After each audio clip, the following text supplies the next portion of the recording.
it.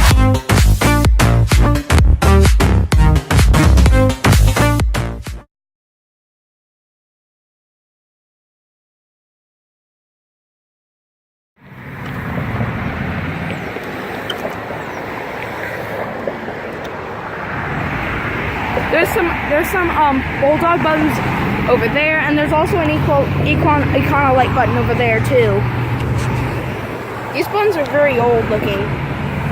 There used to be something underneath of it. Someone took them off. Huh?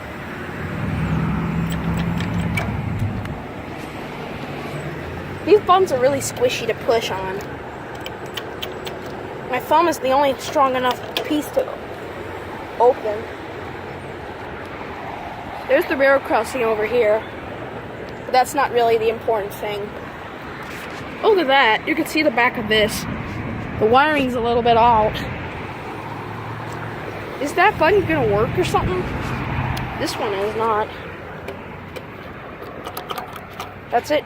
Thanks for watching this video. Don't forget to subscribe, like, and comment on this video.